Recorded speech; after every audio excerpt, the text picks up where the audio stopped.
I kind of like to keep the pace pretty casual. If you have any questions or want to discuss something in particular, just chime in. You can do it in your chat box. You can raise your hand. I can turn on your mic as well. And so there's a couple of ways to provide some feedback as well. So I always appreciate it. I won't ask you to verbally introduce yourself because that takes some time. So I'll just ask you maybe in the chat box if you if you feel comfortable putting what present position you have and what organization you work for, and then we'll kind of review it later. So this is kind of the first course for public policy. My name is Mark Pontaleo. I've been teaching MPA courses for CSU for about a dozen years now. I think I've taught them all. And before that, worked for the Department of Interior, Department of Defense for a while, did some military time, and also taught at a couple other colleges and universities in the United States. Some online, some traditional in the classroom as well. I appreciate you sacrificing a little bit of time. I know that Saturday night might not be the ideal situation, but it's hard to please everyone for certain. I think I try to be pretty flexible in the course as well. If you need something unexpectedly comes up and you need a day or two extra to submit an assignment, no problem whatsoever. Just shout, give me a quick email shout as well. I check email every morning, Monday through Saturday. My phone number is also in the course. If you got any questions, feel free to give me a call, leave a message if I do miss you, but tell me just what class you're in, because I teach more than one class at a time for CSU as well. And I'll stay on for a couple minutes after we end here as well, in case you want to chit chat for a little bit. Other than that, today we kind of want to cover just the introduction to the course as well, go into a little bit of influential factors for public policy. I think we all know that it can be a pretty political process. A lot of folks have different convictions. There's a lot of dynamics going around, especially the last few years, from the state side, county side, local, and federal as well. We'll start with course learning objectives. I think every course has about 7 or 8 of these as well, and these are derived pretty much from the description of what the course is all about in your syllabus, and then the course learning objectives are scattered throughout and put in various weeks 1 through 8, and then from these are assignments. So that's kind of the way it flows. And I'm not going to read you all these 8. I just underline a couple of points to talk about. There's a lot of stakeholders, we call them, unofficial and official, in the world of policy implementation, and a lot of times it's just not politics that are involved. Sometimes it's very important people that have a lot invested in various areas in the country, whether it's resources or whether it's context, whether it's their organization that they represent and how can it affect policy as well. So they have a big say so. In the course, you'll be reading and researching a little bit and understanding the different stages of the public policy process. Everything's got a process, right? So obviously, to be accountable and transparent with the citizens that public officials represent, you certainly have to understand and be expected to have some sort of formal process of how you came up with this conclusion and how it's going to affect citizens for certain. And of course, there's a lot of people, they use the words of their own customized adjectives, and that could fit into different types of methodological problems, maybe from a political standpoint, maybe from a scientific standpoint as well. As you know, there's a lot of issues with the CDC right now, and a lot of people are confused, especially at the citizen level. What do we do for COVID shots? Are we still doing flu shots? I just had a baby. What about the range of immunizations that we give them? Is it the same? Has it changed? Has the time period changed? What caused these changes? And that's kind of where you read and hear a lot about the discussions that sound a little conflicted, and you lose a little hope and accountability in the leaders sometimes you don't. But the decision making from a public policy standpoint certainly involves a lot of stakeholders, and sometimes you lose hope and convictions in these relationships that we have with our elected officials. Just go on C-SPAN for a little bit and listen to the disagreements from professionals and the way they disagree. I think we need to get back to disagreeing in a civil manner for certain. But in this particular course, the last CLO there talks about education and healthcare policies. So that's two out of the many, many arenas of policy that are out there. And those are changing in the last couple of years as well, especially the oversight of education and the role that the federal government had. So those are pretty major changes. Who knows? In a few years, it might change all the way back. It might look like nothing we've ever seen before. So a lot can change in the world of public policy. So what is public policy? And again, I don't believe in reading bullets, but I just kind of want to summarize that, the difference between a public policy in the workplace and maybe, disregarding a legal law. Obviously, some people put those together is more than likely, when you're at work and you violate a policy, more than likely you're going to get demoted or you're going to be asked to leave, etc. You're not going to get put in jail. So policies, obviously, like that last bullet talked about, can hover around a lot of different categories. So I think it's important to understand that there's a lot of implications from one category being the political and how it can affect economic factors as well. Back to the CDC, all those drug makers that make these, immunizations, it can mean a world of economic factors for them as well. And also, how does that affect our society when it comes to being able to trust government, for example, or trust the present policy that's in place, especially when something happens to your family and maybe you decided not to or to give a COVID shot. If you remember, during those years, there was a lot of implications and a lot of different people were saying different things, and there was just a lot of confusion.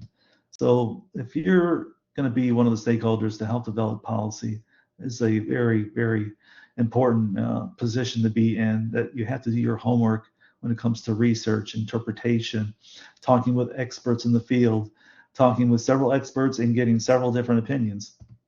So it can be pretty complicated. And this is just another example I threw in there about the legalization of same-sex marriage when that occurred years ago. And what does that affect, or how does that affect the public when it comes to maybe benefits, for example, or perceptions? It can affect how people, the trust that they put in.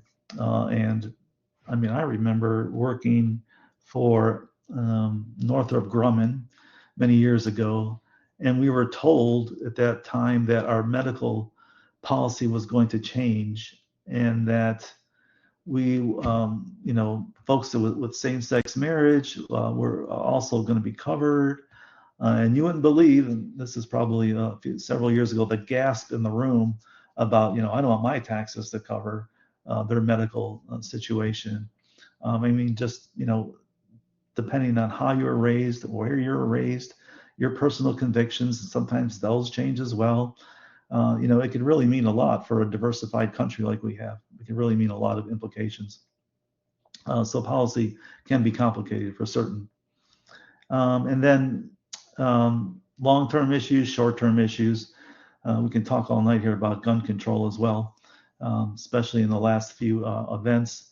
And sometimes those events that we have no control of sparks new conversation, and people argue that that's why policy can't be effective the way it is. It must change. That's just one, argument, and there are many more just in that same category. So policy, public policy, is certain can be looked at from a local standpoint, short term, long term, and a lot of changes depending on, especially as we live in a really diversified, full of differences and ideas. the increase of culture in our workplaces as well can be have a lot of implications for folks, and some people can get very, very upset for certain.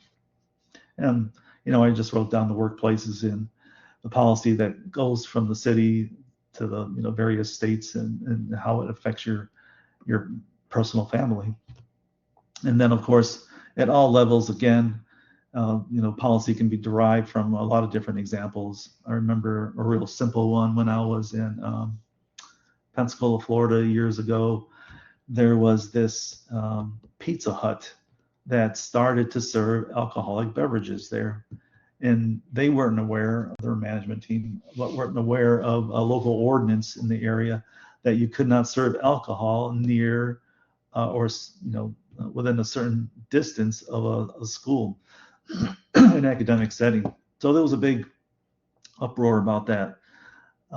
Not what the new policy was or how it affected them, but why, does it matter who was there first? Was the school there first? Was the business there first?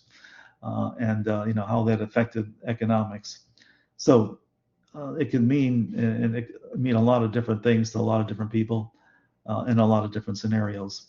So it's a process, and sometimes that says without resort to physical violence, but maybe I should have updated that, where nowadays people are have very, very strong convictions. Go to a town hall meeting, for example. Go to a school board meeting if you want to hear some excitement and some strong opinions that have a lot of passion. And I think that's what you get when you talk about changing ways, changing practices. And I don't want to use the word making people believe a certain way, but acting a certain way, whether they like it or not. I think a couple of days ago I heard I was on YouTube looking at a recording of it was a school board meeting, and they were talking about books in the library, and the topic of the books, and the way they were talking about the various subjects in the books, and how there was folks there that thought it was a good thing. There was other folks there that thought this is the parents' responsibility, and there was other folks there that thought, what about reading, writing, and arithmetic? Where's the school's priority? And the conversation got pretty intense for certain, and I'm glad law enforcement was there. So we hear these people, whether at the national level, whether they win or lose elections, their interpretation of policy, what needs to change, what needs fixing, what needs to stay the same. We get people from the federal side, from both sides of the House, and from the Senate as well. And they always invite, if you don't listen to, for example, C-SPAN, they always invite so-called experts and a mix of experts, a mix of opinions, so they can try to clarify issues. Of course, today some of that is involved with accusations, sometimes that aren't totally true, and just people that don't like people's personality, that sometimes comes out as well. I threw this up there because this is a hot topic, and it's been a hot topic for a dozen years, and that's immigration, and how it helps and doesn't help people. And of course, some people have very simple beliefs on the process of immigration. Some people, they focus more so on the black and white of the law. Other people look at, the priorities and the characteristics and the feelings of what our country represents. And, you get the side about, aren't we all immigrants? And, the list goes on. So people can get, again, very, very passionate. That one word is supposed to be testimonies, so that S is supposed to be up there on that first line. And sometimes you hear passionate testimonies. Sometimes you hear first-person testimonies. And if you ever listen closely again to a congressional meeting, and you hear people that are visitors bring their own signs, bring their own convictions, bring their own feelings, and bring their own pictures of people that got hurt, for example, because of the current public policy as well. So it can be pretty dramatic when it comes to listening to the effects of effective or non-effective public policy. Other people say this is the answer. You vote, and that's a lot of the answer in the response. that I can personally give. This is the person that the majority of the people voted in. That's why the present policy is in place, because that's the way our system and governing works. Other folks, when they're in leadership positions, they make the wrong decision. They taint the position. They taint the process. And people get all of a sudden that everybody's corrupt. So there's that type of feeling as well when it comes to interpretation and the integration of public policy.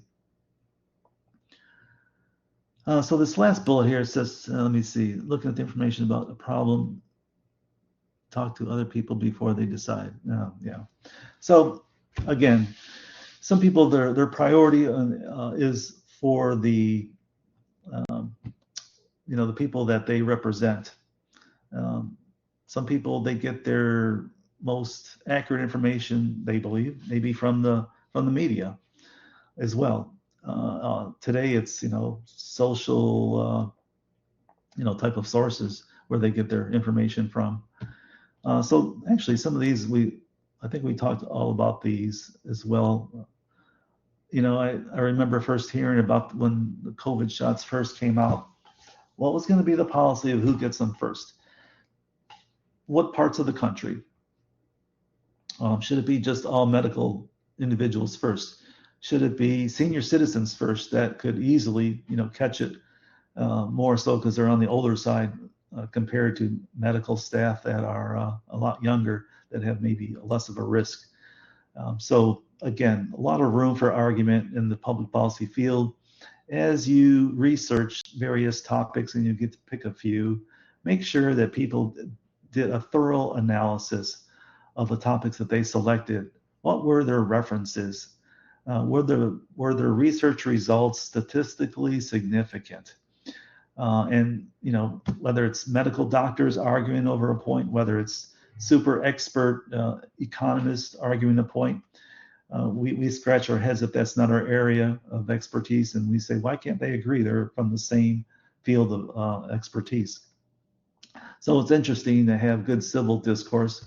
It's always been, I guess, fortunately or unfortunately, part of our governing function. So it's here to stay. That's certainly not going to go away. So be open-minded, in other words, when you do your research or when you read and get involved in our discussion boards. Sort of look at the different viewpoints of individuals and ask questions to clarify. Certainly encourage that as well. Okay, so let me shift to another topic here. Just a few more slides here and we're pretty much done. Just give me a second to switch things around.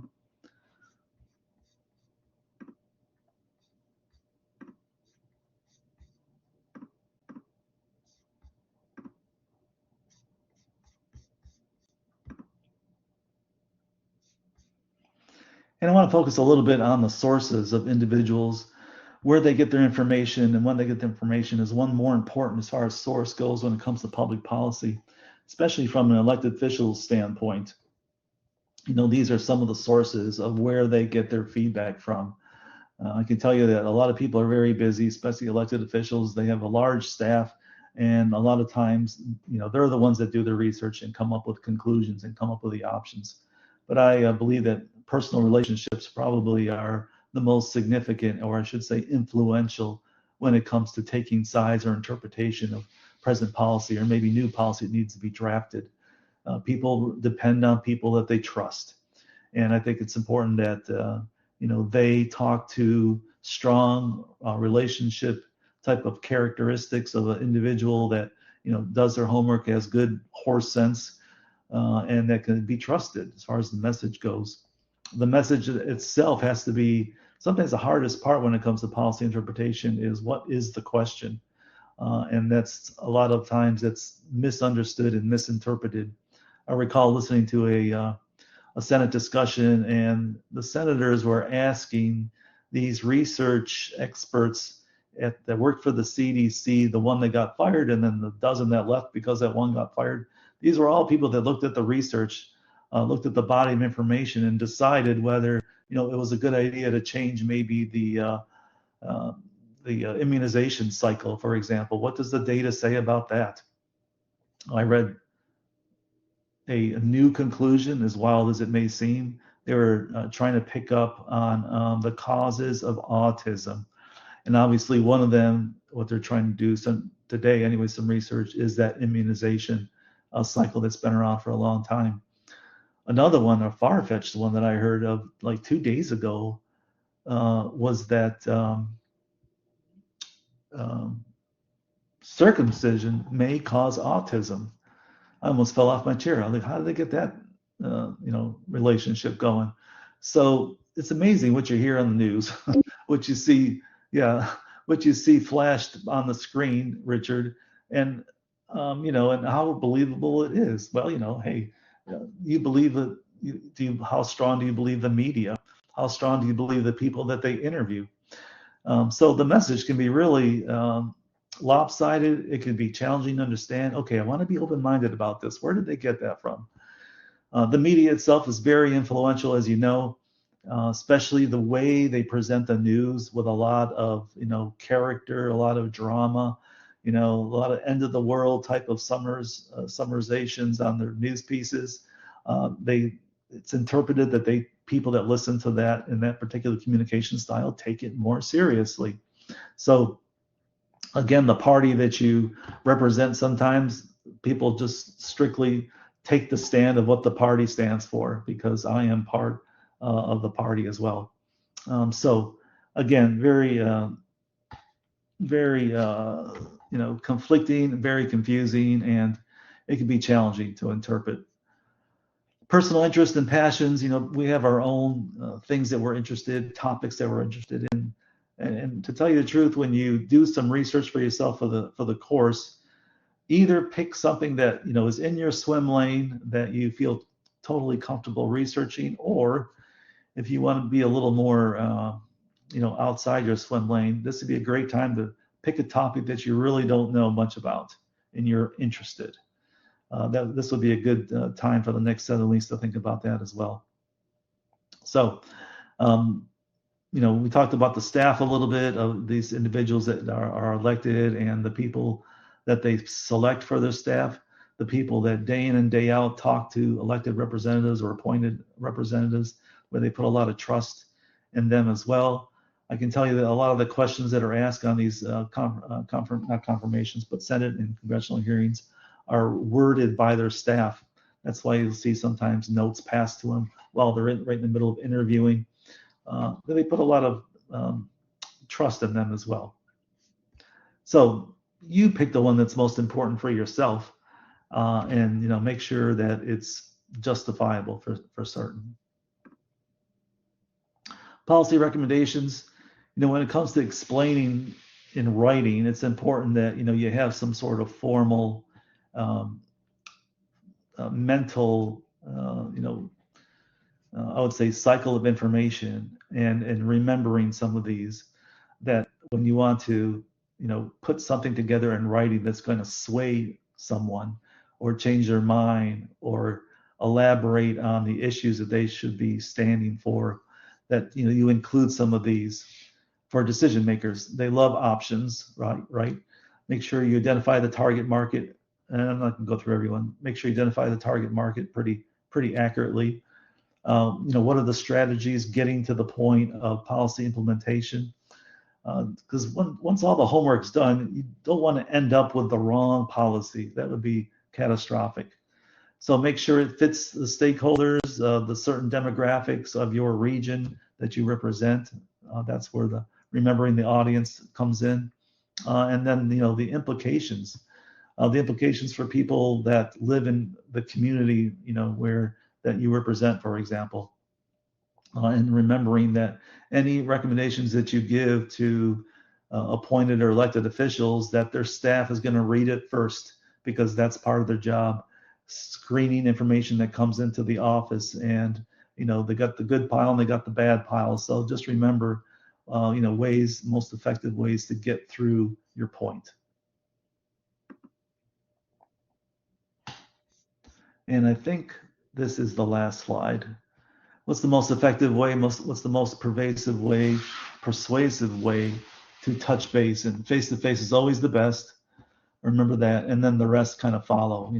Anywhere from visits from various lobbyists, that have interest in certain areas, town hall meetings, letters, obviously, emails. But face-to-face is always most important, most influential. A simple rule that we know, but sometimes we forget because we get too busy. And I'll just shoot an email there and put a stupendous content or 2-3 words on the subject line, and they'll get their attention. Face-to-face, always more important. So that kind of ends it for this evening. If there are no other questions, I'll just say that you start strong with a course and you finish strong with a course is the best policy.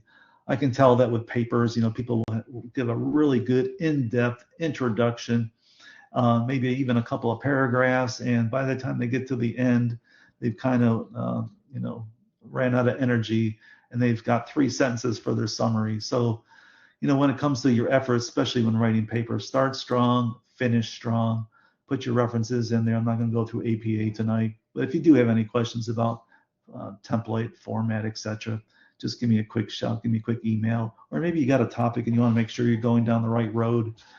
Make sure that, just send me a quick email. I think I had a couple today, and provided some other ideas. So I'm always open to listening and make it a less hassle type of process to get through the course. All right. So if there are no other questions, thanks for joining in. Thanks for signing in. I hope you have a good evening and a good week to follow. Take care.